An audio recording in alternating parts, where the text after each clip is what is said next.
Avant de se lancer dans l'héliciculture ou dans la châtaigniculture, selon le cas, il est nécessaire de se faire former, forcément, puisqu'on ne se lance pas sans les bases, les notions de base d'une activité. Donc, vous devez vous faire former. Mais nous allons nous dire quand même quelques prérequis pour démarrer. Il faut partir de votre objectif. C'est en fait l'objectif de production qu'il faut connaître. Est-ce que vous voulez produire pour la chair d'escargot? Est-ce que vous voulez produire pour la bave? C'est ça, il faut savoir. Puisqu'il y a une espèce qui est vraiment spécifique, qui est un excellent producteur de bave. Il y a une autre espèce, il y a d'autres espèces, je vais dire, qui sont très bien pour la production de chair. Et donc, il y a généralement en Afrique 3 escargots géants que nous connaissons. Nous avons les Achatina, nous avons les Archachatina marginata et nous avons les Achatina fulica. C'est cette dernière espèce, les fulica, qui sont des spécialistes de production de bave. Ils sont vraiment excellents en ça.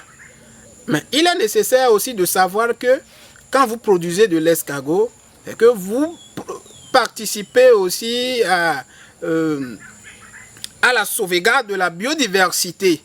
Vous êtes en train de lutter contre la disparition des espèces menacées. L'escargot est aujourd'hui une espèce très très menacée, puisque dans le bas-fond à côté ici, moi j'ai découvert la fois passée, j'étais en train de faire une balade et sur 1 mètre carré déjà, j'ai vu 4 escargots qui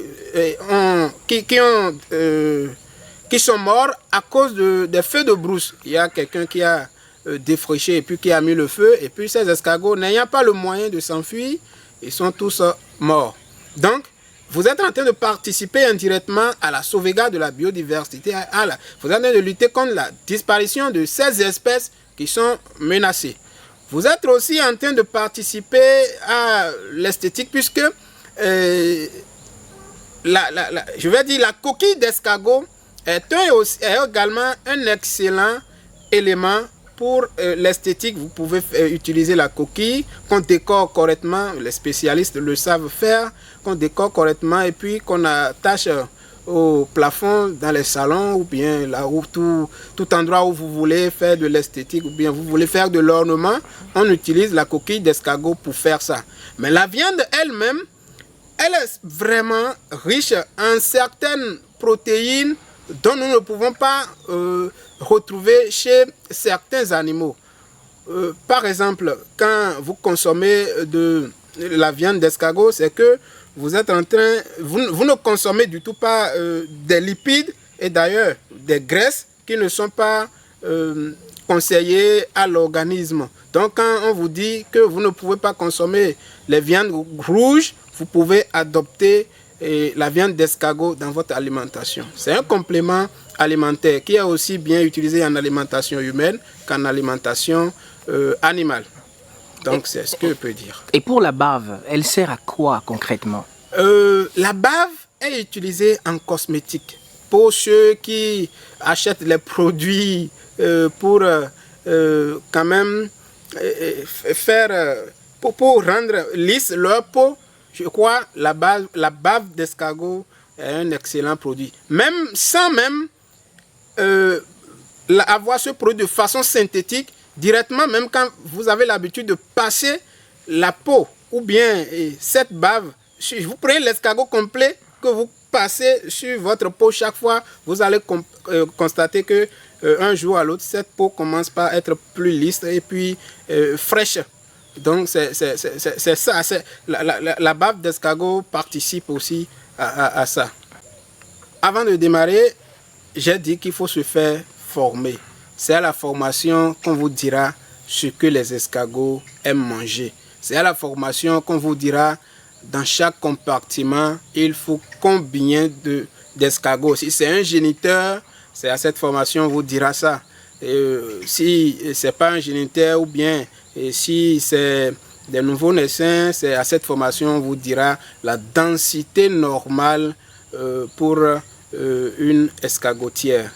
Et aussi, comment est-ce qu'il faut incuber les œufs, c'est à cette formation on vous dira, puisque les escargots ne sont pas la volaille qui pond les œufs et qui couvrent elles-mêmes, j'allais dire, les escargots, quand ils pondent, c'est vous qui allez les entretenir, c'est vous qui allez entretenir les œufs pour que ces œufs s'éclorent au bout de quelques jours.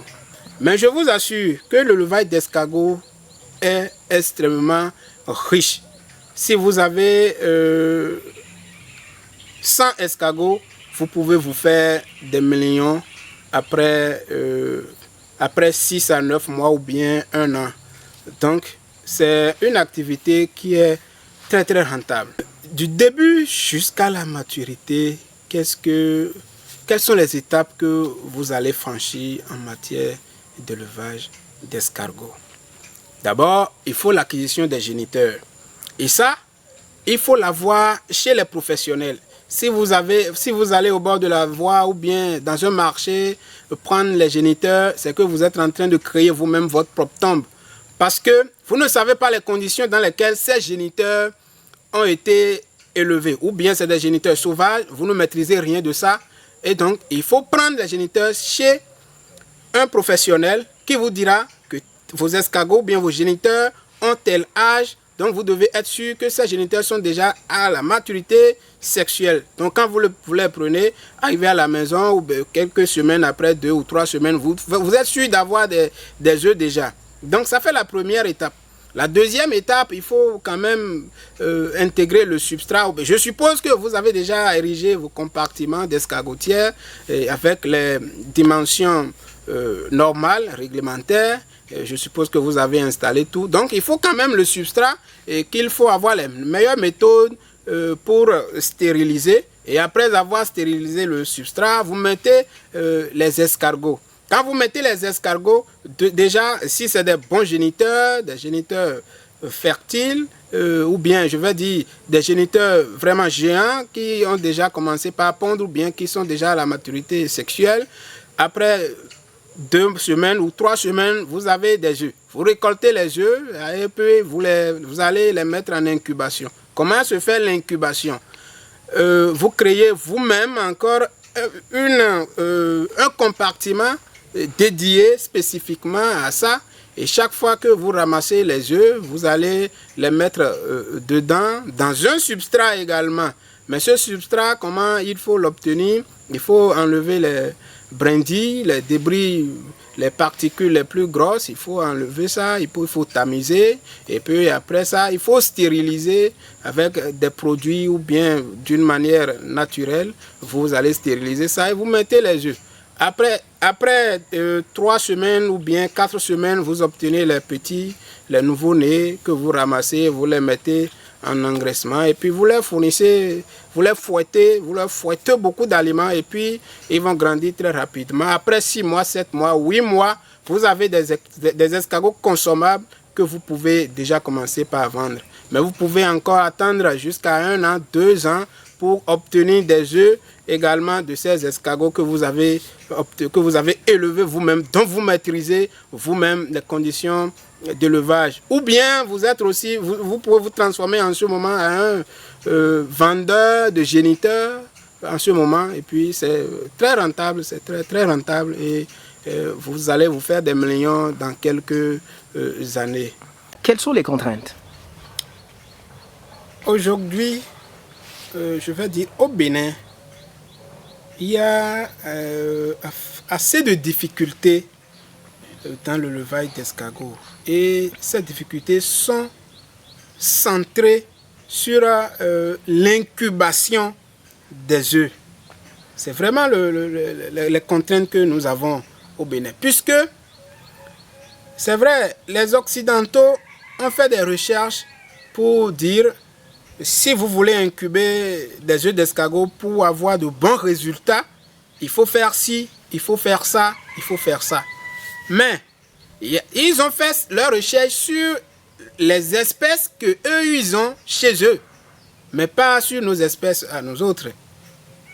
Il n'y a pas de recherche, il n'y a pas d'activité de recherche qui ont donné des résultats pour dire, si vous voulez élever des escargots, si vous voulez incuber les œufs d'escargot, voici le substrat qu'il faut utiliser, ou bien voici le dispositif qu'il faut utiliser pour avoir de bons rendements, pour avoir de bons résultats. On n'a pas encore ça au Bénin. Donc, le problème qui se pose, chacun reste dans son coin et puis fait ce qu'il veut. Et quand il a un résultat, bon, qu'il n'a peut-être pas même mesuré, il partage avec ses pairs pour dire, bon, moi j'ai fait ci, j'ai fait ça et puis j'ai eu ça. Donc, c'est vraiment les contraintes que nous avons aujourd'hui. C'est l'incubation des œufs. Ce problème se pose à tous les éleveurs d'escargots du Bénin aujourd'hui. Quand vous élevez de l'escargot, quand vous êtes éleveur d'escargot, ou bien quand vous voulez élever de l'escargot, il y a des précautions qu'il faut prendre pour empêcher les fourmis carnivores de rentrer dans votre cheptel. Quel que soit le dispositif que vous adoptez, est-ce que c'est des bacs cimentés? Est-ce que c'est des cages montées de façon artisanale? Est-ce que c'est un dispositif en volière ou bien sous ombrage? Il faut toujours prendre les précautions pour éviter l'accès des fourmis, puisque ce sont des vrais ennemis de l'escargot. Il suffit une seule nuit, si ces fourmis carnivores rentrent dans votre escargotière, le lendemain, c'est que vous avez un résultat où vous allez pleurer. Ce n'est pas facile. Si vous avez des gens dans votre société qui ne partagent pas la même vision que vous, vous devez être courageux et persévérant. Et chaque fois qu'ils vont essayer de vous désorienter, même s'ils réussissent à vous désorienter, à un certain niveau, posez vous-même la question, d'où est-ce que je suis parti? Et est-ce que je suis en train de travailler pour atteindre mes objectifs? Si en chemin vous arrêtez pour vous poser ces questions et vous voyez qu'en principe vous n'êtes pas sur le bon chemin pour atteindre vos objectifs, je vous prie de vous retourner. Il n'est jamais tard de reprendre. Il faut toujours avoir le temps de reprendre. Il n'est jamais tard de reprendre. Donc, quand vous reprenez maintenant, il faut être en vous-même et puis ne pas trop vous balader. Il faut être ponctuel.